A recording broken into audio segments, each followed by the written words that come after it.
In this video, learn how to disable update in Windows 11. Right-click on this PC and click Show More Options from the context menu and click Manage. In the Computer Management, left-hand side click Service and Application. Go to Service.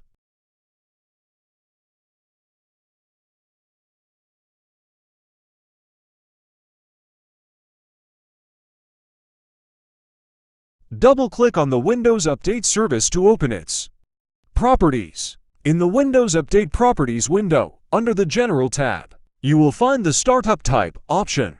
Make sure the Startup Type is set to Disabled. Click on the OK button to save the changes.